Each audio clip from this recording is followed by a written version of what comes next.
This is the Hopecast Network. Stories and shows you actually want to listen to.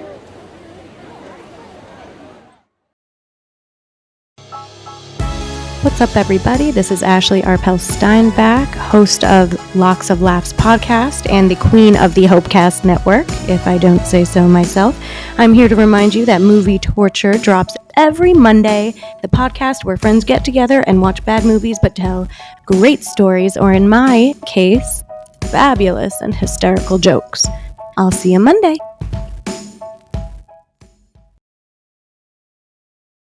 Hey everybody, this is Ashley Arpel Steinbach, host of Locks of Laughs, work advice for me, and of course, Movie Torture, aka I am the queen of the Hopecast Network, or if you ask me, the queen bee. I hope you're all enjoying the amazing shows we have here on the Hopecast Network, and if you are, please don't forget to like and subscribe everywhere that you listen to or watch your podcasts.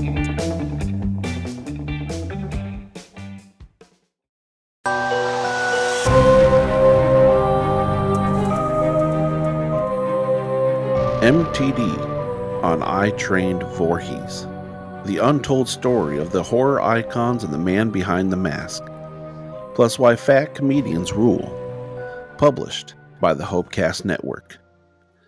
Chapter 9, Meet the Gang, My Circle of Oddballs. Introducing the gang, a cast of characters. When it comes to my life, it's not just about training famous horror movie killers and navigating the Hollywood landscape as the ultimate agent for my one and only Jewish client. No, my life is also a fabulous, hilarious, and often perplexing journey filled with a gang of unique characters, each one more eccentric than the last. Think of us as a ragtag group of misfits ready to tackle the world, armed only with a shared love for bad comedy and questionable life choices. If you've ever seen one of those buddy comedies where all the ridiculous characters collide, then you've got the right idea. Only our narrative doesn't quite involve the same level of budget or talent. First up, there's Jacob, the Gothfather. Yes, that's right. If you picture an overrated mobster with eyeliner and an affinity for all things black, you've got a perfect mental image. Jacob and I met during my fleeting flirtation with golf culture in my youth. And somehow he decided to stick around even when I moved on to the world of free-spirited bike policing. He's the kind of guy who showcases his emotional depth by quoting Edgar Allan Poe while simultaneously offering unsolicited fashion advice on wearing black. Jacob is equally likely to show up to a horror movie marathon dressed as a vampire or wearing a t-shirt that reads, "The only thing scarier than Jason is my dating life." Trust me, his confidence is as dark as his wardrobe. Then there's Roger, the gentle giant of the group. Picture the most colossal man you can imagine, preferably one who could bench press a small car. Now imagine that same man bending down to pet a tiny chihuahua. Roger is a lover of small dogs and an African basketball players, and in true Roger fashion, he proudly wears his love for both on his sleeve, sometimes literally, as he can often be found sporting dog-themed Hawaiian shirts. I'll never forget the time he attempted to convince me that getting a tiny dog would boost my dating life. Spoiler alert, 2 months later, I was wearing a dog costume on Halloween while Roger charmed everyone with his own four-legged sidekick. He's a constant reminder that size doesn't dictate heart or humor. Then, up next is Jonathan, the father figure of the crew. This guy puts the fun in dysfunctional family man. Jonathan believes that the best way to engage with your offspring is to trap them into a narrative about the heaters, his endearing term for cigarettes. He's always trying to convince me to indulge in his heater-related anecdotes, and they go something like this. The best parenting wisdom I learned was when I get caught smoking in the garage while telling my kids about the dangers of smoking. Talk about parenting at its finest.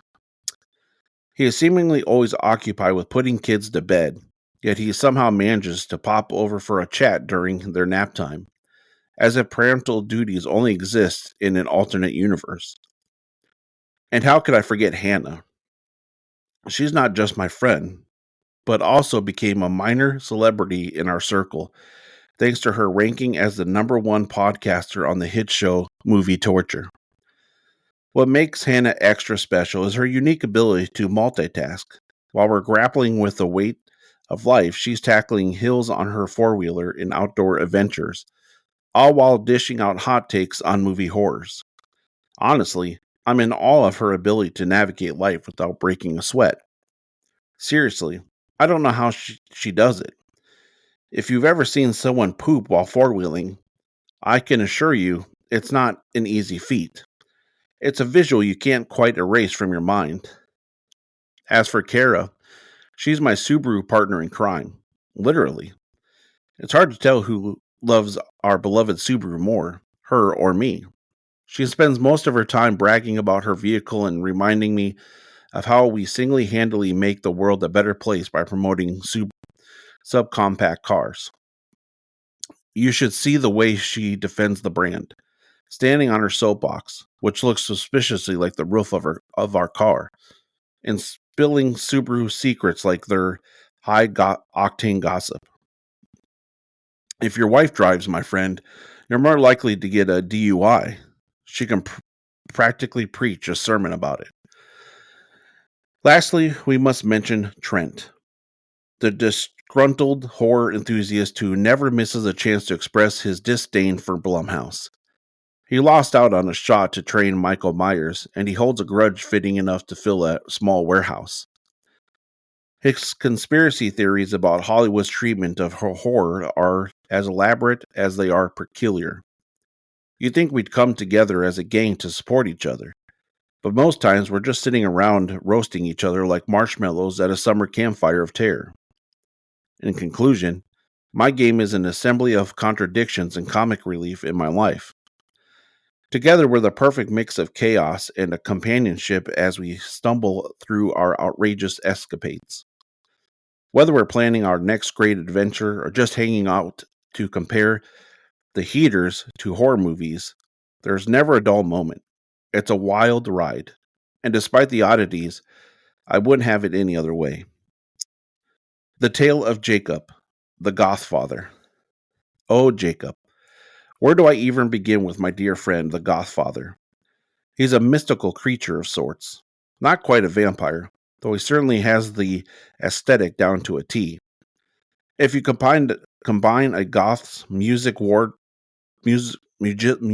wardrobe with the Shakespearean villain flair for drama, you might just scrape the surface of who Jacob really is. He has managed to fashion a life around the dark, brooding elements of existence as if he's conducting a one-man sympathy of eternal angst. Our first meeting holds a special place in my heart. A day marked by bad decisions and a touch of irony, much like most things in my life. It all started on a perfectly ordinary Tuesday in my local coffee shop, where I would often find solace in a dark roast and some decent people watching. I spotted Jacob in the corner with hair as black as the abyss, outfitted like the poster child for every dreadful 90s goth cliche. He was scowling intently at his frappuccino as if it had just betrayed him, contemplating some existential crisis that was probably only half sincere. I didn't realize it back then, but our lives were about to intertwine in a way that could only be described as the start of a horror comedy. This man speaks in poetic metaphors that makes every encounter feel like a soliloquy from a Halloween-themed Shakespeare play. One time, while walking through the park, he waxed lyrical about how the rain is Mother Nature's tears in horror or lost lovers. Meanwhile, I was just trying to figure out if I could get out of this conversation without sounding like a complete jerk. Yet, despite my best efforts, Jacob's bizarrely charming personality began to pull me in. He has the rare ability to make you feel trivial while simultaneously elevating your spirit, like getting your ears pierced in a haunted house. Is it pain? Is it joy? You'll never quite know, but it sure makes for a memorable story. Now, Jacob has this incredible knack for bringing dark humor into literally everything. So much so that I've half convinced myself he should have his own late night show dedicated to dry commentary on the world's troubles. Picture him perched on a stool dressed in all black, conditioning his hair to point upwards like a confused raven, making quips that leave both the goths and the gigglers simultaneously amused and baffled. For example, he once told me a funeral is just a gathering where people make their who deserve more sympathy rankings. His observations, although morbid, always carry a shred of comical truth, something that only a true Gothfather could impart. But Jacob is not just about dark humor. Alas, his passion extends into the coveted realms of murder mysteries and horror films. For him, each plot twist is an opportunity to dissect the human psyche. On one infamous occasion, he took me to a screening of a low budget indie horror flick where the script was as predictable as the weather in a rom com. Jacob, however, was not deterred. Instead, he began analyzing character motivations like he was presenting a thesis on the psychological impact of horror. See, it's not just the man behind the mask, MTD. It's about how you become the man behind the mask. And somehow, I had entered into an hour-long discussion about why a killer's relationship with his mother mattered more than character arcs in any Stanislavski play. If there were such a thing as a Goth Film Critic Award, Jacob would probably be a shoo-in. Despite his melancholic productivities, Jacob's friendships are his finest horror story. He has an uncanny ability to take ordinary social situations and turn them into a delightfully chaotic event. The time he threw a birthday party themed Lament for the Lost was unforgettable. Imagine a party where all the guests come dressed as their dearly departed. He had a ghosted ex corner, a long lost pet area, and of course an endless supply of black balloons that floated gracefully like dark thoughts on a lazy afternoon. I was curious about eating cake, while Jacob philosophized about the nature of sweetness and how it's a mere distraction from life's irrevocable tragedies. It was the most absurdly enjoyable evening, and yet, through all the layers of laughter and lament, he somehow pulled it off like a true master of goth ceremonies. To wrap this up, Jacob holds an indelible place in my chaotic life, often reminding me that while the world may seem dismal, it's okay to laugh at it, preferably while quoting Poe and dressed head to toe in black. With his gothic heart fully exposed to the world, he has proven time and time again that humor is a truly powerful weapon, especially when slashing through the seriousness of life. So here's to you, Jacob, the godfather of chaos in my life and a true friend for all seasons, even the rainy and dreadful ones. Roger's big heart and his love for little dogs. Roger, if there were ever a man who could fill a room with laughter simply by walking in, it would be him. Picture an enormous bear of a man, nearly 7 feet tall, weighing enough to scare off a herd of wildebeest, who possesses a heart that could rival that of the Grinch after a particularly good Christmas. It's hard to reconcile the formidable physical presence with the fact that he is utterly and hopelessly in love with little dogs. Yes, Roger is a walking paradox, and every interaction with him feels like you've stumbled into the most ridiculous pet emporium imaginable. It's a place where hilarity and outlandish collide, and you can't help but get swept off in the charm of it all. The first time I saw Roger with his tiny dog, a Chihuahua affectionately named Sir Wagsalot, don't ask, it's one of those names that just sticks, my brain exploded in a mix of confusion and delight. There he was, this massive hunk of a man, sitting on a park bench with the tiniest creature nestled in his lap, looking as proud as a new father. Against all odds, Roger had found a way to remain the center of attention with his enormous self. while this little dog, with an abundance of floppy ears and spindly legs, assumed the role of queen of the universe. It was a duet the world never knew it needed. The giant and his mini sidekick, two mismatched companions embarking on an adventure as absurd as life itself. You might wonder how a guy like Roger came to adore a creature so infestimal. The answer lies in the unique sense of humor, which is large as his frame. One day, while watching pet videos online, his guilty pleasure, I've come to realize he hit upon the cuteness factor of little dogs and their ability to bring joy just juxtaposed against their small size. Look at them, he shouted with enthusiasm, nearly knocking a bowl of popcorn off the table in excitement. They might be tiny, but their hearts are the size of Texas. And there it was, Roger's big heart wrapped around a love for tiny pooches, cementing the cherished bond that would soon become the foundation of his personality in our circle. At this point, let's fast forward to Roger's social media exploits. The man has an Instagram account dedicated solely to Sir Wags-a-Lot, and he has somehow garnered more followers than many budding influencers. Every day he dresses Sir Wag-a-Lot in different outfits. Think superhero capes, tiny hats, sunglasses. The absurdity knows no bounds. Roger embraces the ridiculousness of it all, as if he were the proudest parent in a kindergarten play. He'll take pictures at parks dressing his dog up as the Hawk one day and a pirate the next. The hashtags are legendary. Hashtag Wags and Giggles. Hashtag Tiny But Mighty. And my personal favorite, hashtag Roger and Wags takes on the world. I often tease Roger about this fanciful account, but he simply flashes me that enormous, toothy grin and insists that it's part of his mission to spread happiness one picture of Sir Wag-a-Lot at a time. In turn, it has become a source of endless amusement for all of us.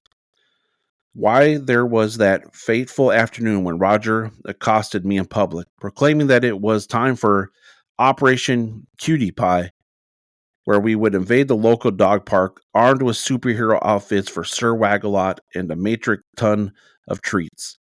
Picture me being dragged along like a flailing inflatable character, grumbling about how my reputation would undoubtedly be tarnished by this canine crusade.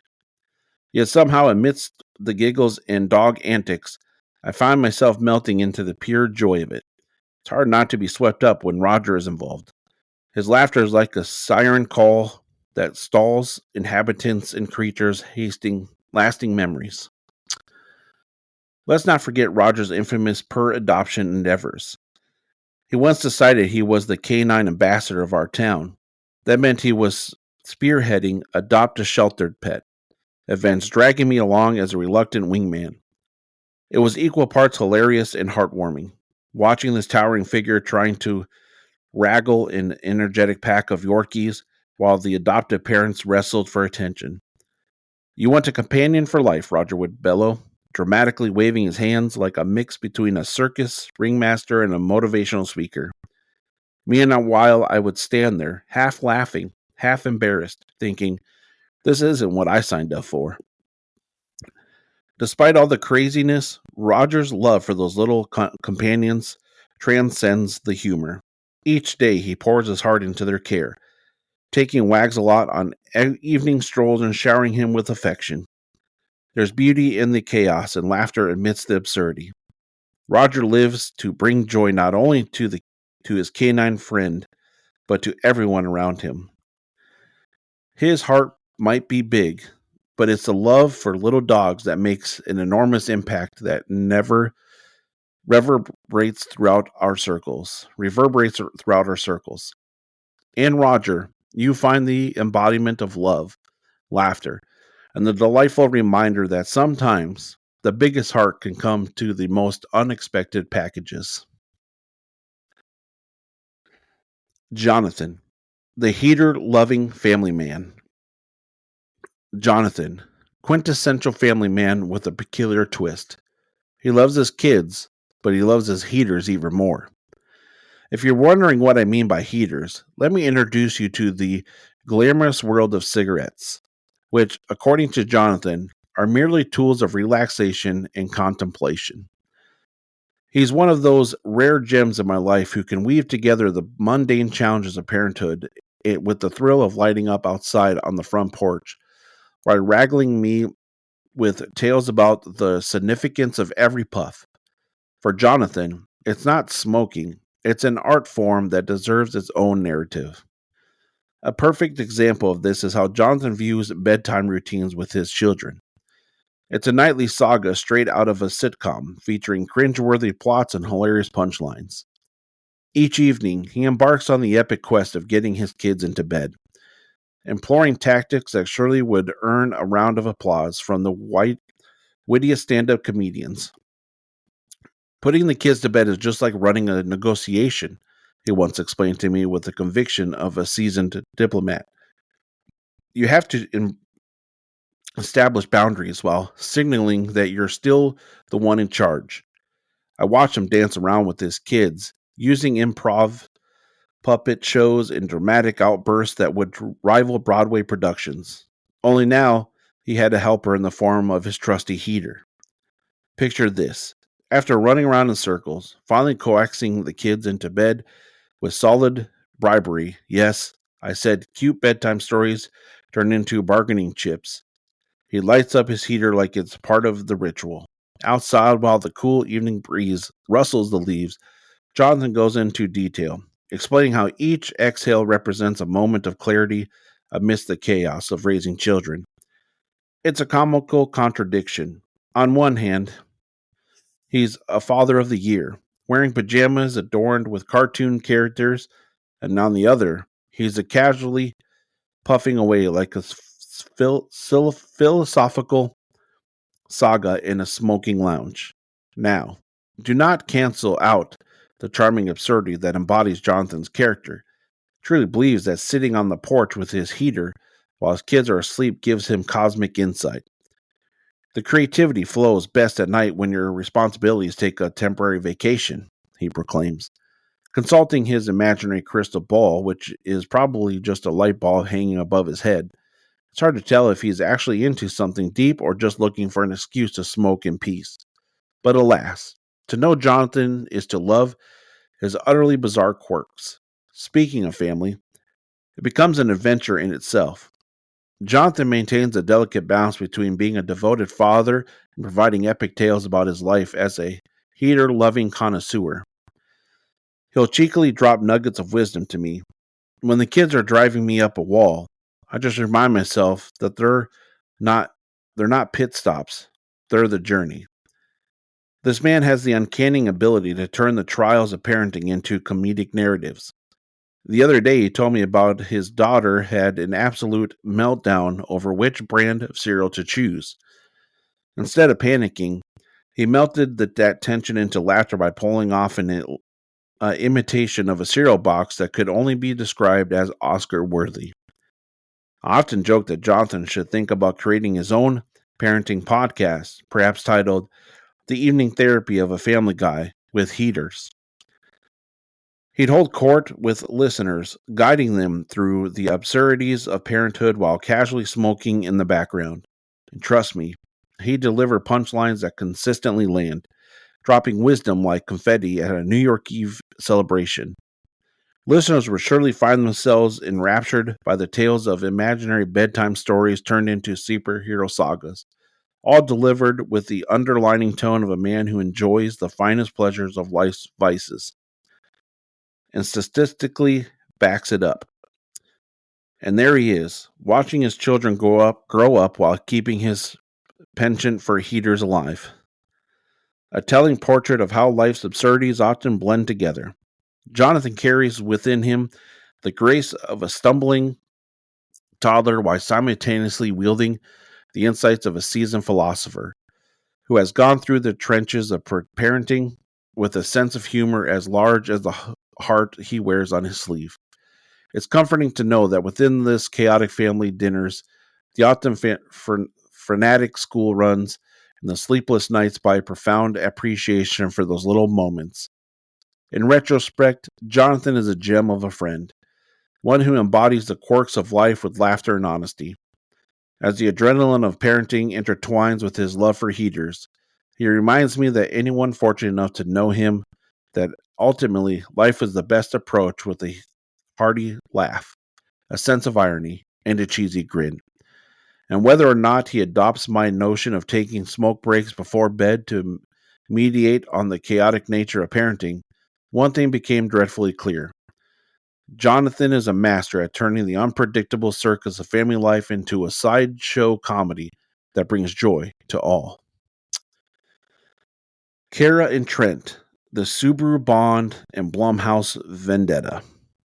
Kara and Trent, the dynamic duo of my social circle, bound together by their shared love for Subarus and a fierce hatred for Blumhouse movies that would make even the most seasoned film critics squirm in discomfort. Their peculiar bromance, well, let's call it a kind of bond that teeters on the brink of full blown vendetta, is a source of unending comic relief and occasional bewilderment. If you ever wanted to understand the intricate charms of Subaru loving friendship, you'd want to peek into their quirky world where automotive passions meets cinematic outrage in the most delightful way. Kara, the reigning queen of all things Subaru, particularly radiates enthusiasm for her beloved vehicle. Picture her rolling into the parking lot, hair flowing in the breeze and a gleam in her eye that could only come from the thrill of driving a Subaru Forester like it's a high-stakes race car. You can catch her chanting about the feelings of absolute connection every time she takes a drive. It's akin to a religious experience.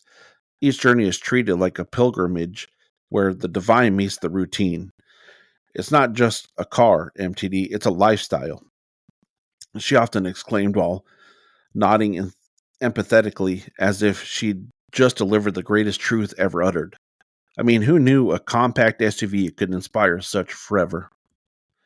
And then there's Trent, the self-declared ruler of horror fandom and the ultimate enemy of Blumhouse Productions.